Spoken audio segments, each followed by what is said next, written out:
All right, my fellow gearheads, here I'm going to be replacing a master cylinder GTO.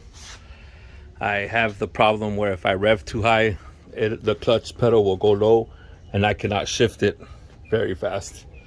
So I have my replacement unit here, the TIC Performance. And I don't have a tripod, so no time lapse. I don't have anything fancy here, just trying to get to it.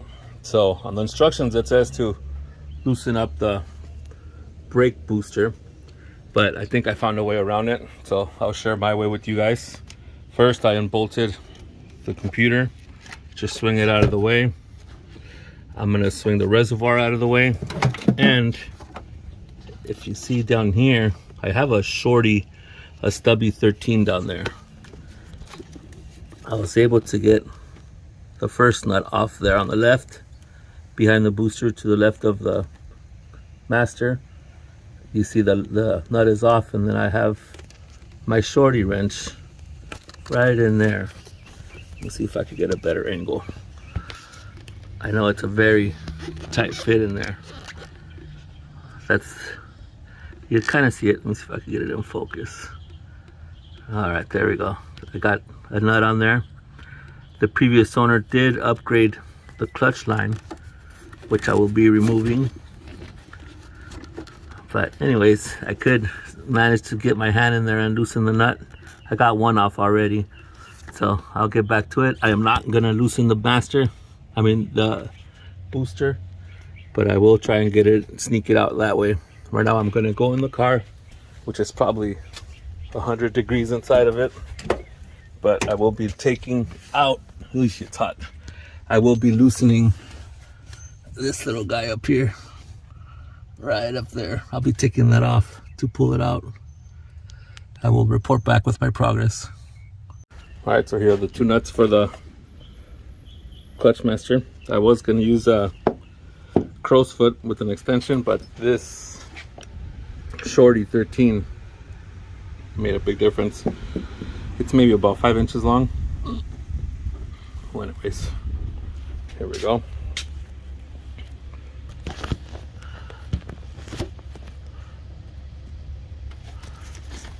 Nuts are now off. Let's see if it comes off.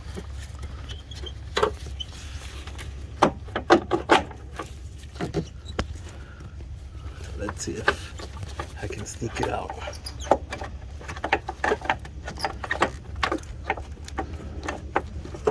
I think I'm gonna have to undo the line, which I didn't really think about. I was hoping it had enough slack. I could get it all out on this one, which it looks like it does. Let's see. I'll probably need both of my hands here. There we go. There she is.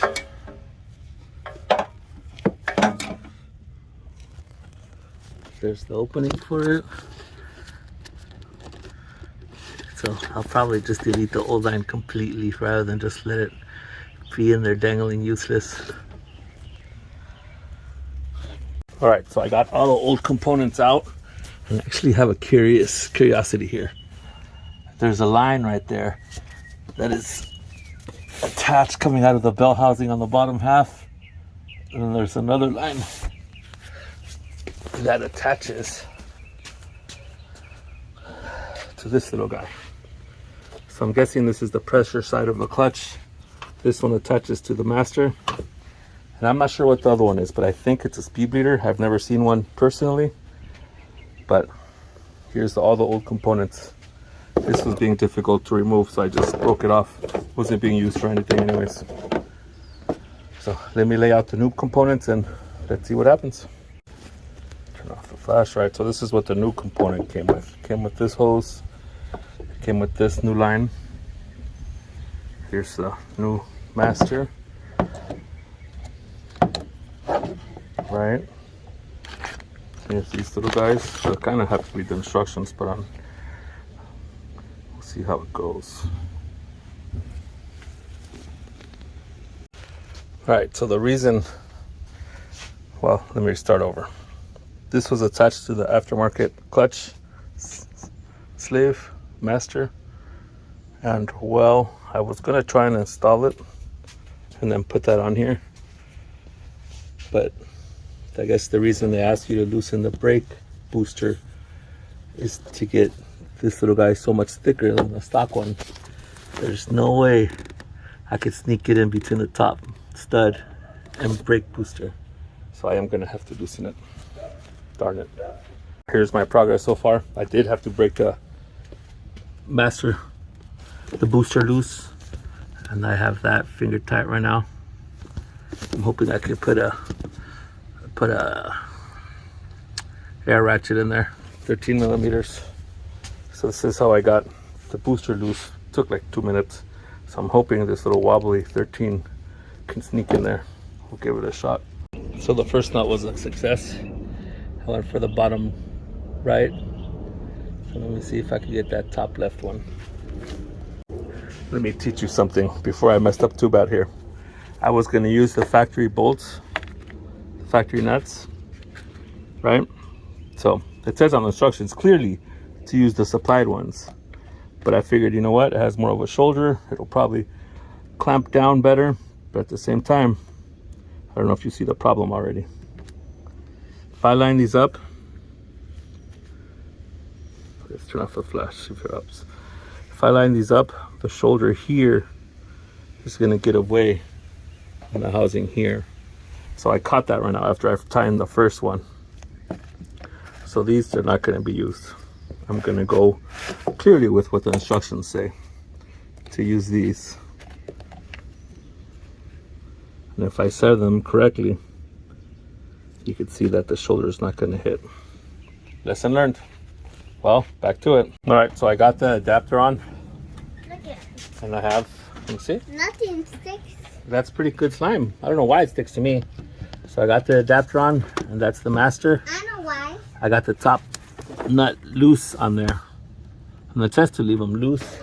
So the one on the bottom is going to be a little tough to get to. Are you making a video? Yes, I am. You could kind of see it under there. Wow, it's really tough to see. Let's see if this helps. It's way under there. Anyways, that's probably going to be the hardest part of this job. But I'm going to try a wobbly socket on an extension. And here's a little trick. I don't have magnetic sockets, so I put the socket, a piece of paper, and the nut so it keeps it from falling out. Let me try attaching it and I'll be right back. This is the slime stick on me. Because you are always hot. I think so. I think I run a little hot all the time. Okay, so there's the wobbly socket attached.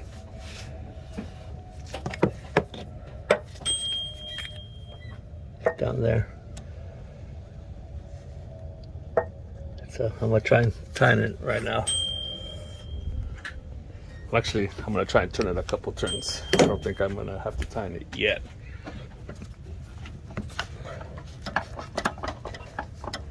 I hope it's threading. Their water's done.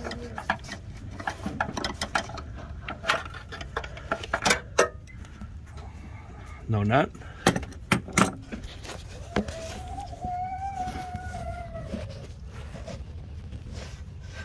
Where's my flashlight?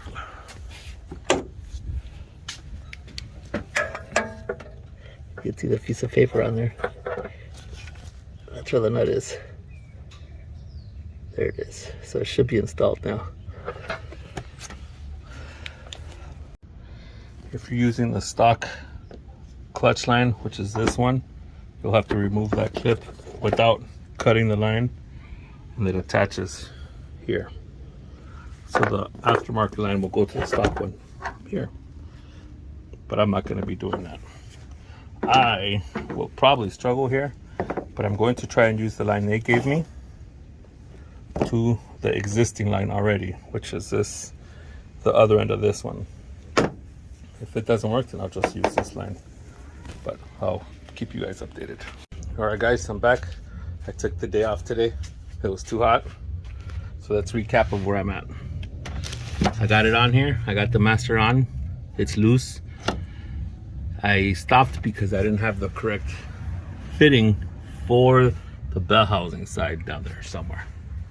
So yesterday I went, dropped off some the stock hoses and had a hose made. This one is what the car had.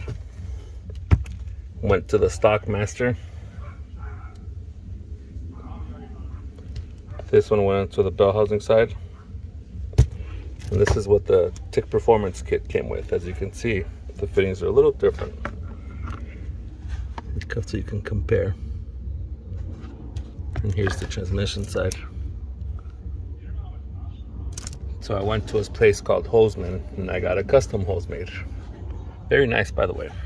Here's the crimps. Let me pull the sleeve a little. It's a coated steel braided line. So it's kind of a in between. It's the same fitting as the Tick one. And this one is the same as whatever aftermarket one I had. So I'll be putting it on today and hopefully bleed the clutch and be ready for a test drive. I'm gonna need both my hands here, so I'll be back. All right, so here's my finished product.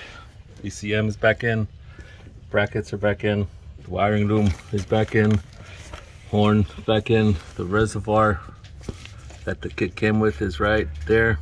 That's back on, hose is on. There's the brake, the clutch line, the new one that I routed.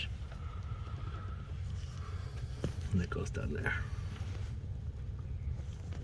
I didn't route it through here because I didn't want it so close to the steering column and the exhaust manifold. So I used the vacuum bleeder to bleed the brakes, to bleed the clutch line. And my pedal seems a little low, but I haven't tried it yet. Here's my clip to adjust my clutch pedal. But as you can see, it's a little low. It's nice and stiff, but it just feels low. I'll have to kind of learn and adjust as I go. So I'm gonna take it off the rack and see if, not the rack, the ramps, and see what I need from there. All right, so I just got in the car, adjusted my seat. He's gonna be my first start.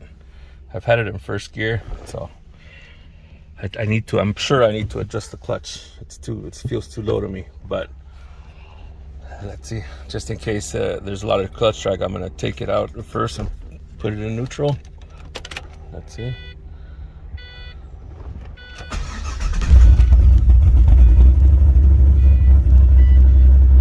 So there's neutral.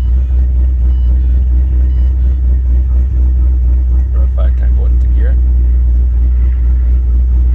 And clutch in. That is surprisingly smooth.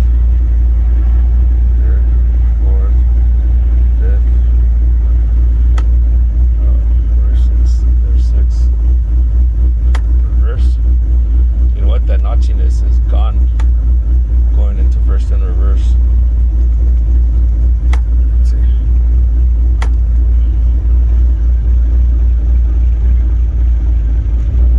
Okay, so my friction zone is, or no, I'm getting off the ramp, so it's gonna be going downhill.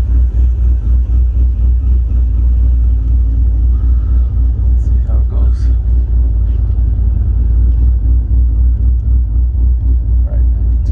Now, as I am on my end of my driveway, let's see where the friction zone is. It's about maybe 2 or 3 inches from the floor.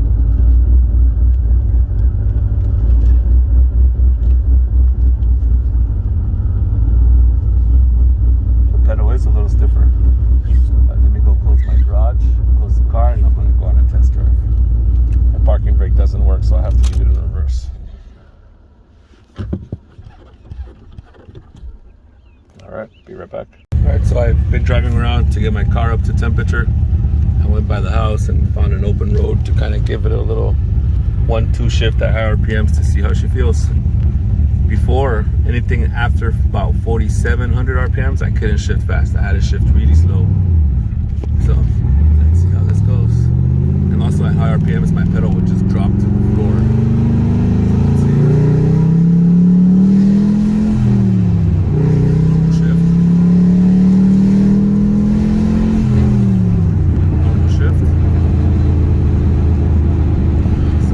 Still nice and consistent where the friction zone was when I wasn't moving.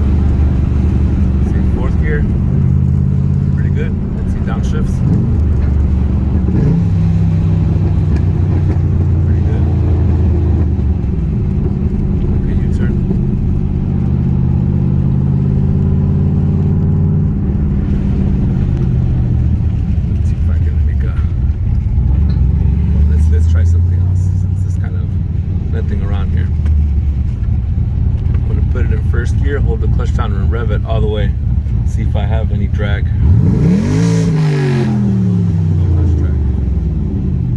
Alright. Let's see where the pedal is. Oh. It's about the same as where it was. Same spot. Let's make a U-turn. Nothing fancy here. Don't want to burn the spot near the house.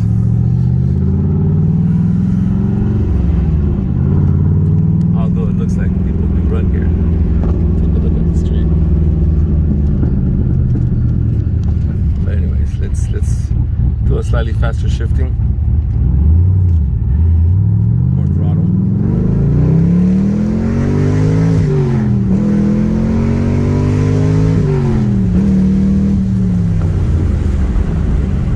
Wow, the shifting is night and day difference. And I still haven't tried shifting it as fast as I know I can, but wow, I cannot believe how much of a difference that was. And the pedal is still in the same friction zone, which is the best part. All right, let's drive a little more. I should deal with fuel. So to recap installation, the way I did it, I'll start off with the interior of the car before it gets too hot, since I just came back from my test drive. You can see the pedal's still slow. But anyways, what you're going to have to do, let's get my flashlight, undo the clutch, the stock clutch rod here, take it out, and then undo the 4 bolts on the brake. Where are they? Or are you little critters? They're way up there. Do the 4 nuts to the brake booster. There's no way around it. You have to do it. I tried getting around it and I wasted time trying to wiggle stuff free. Undo those bolts.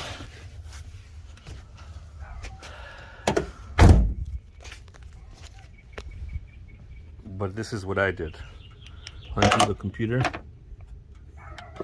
Right here. I undid the horn, the harness.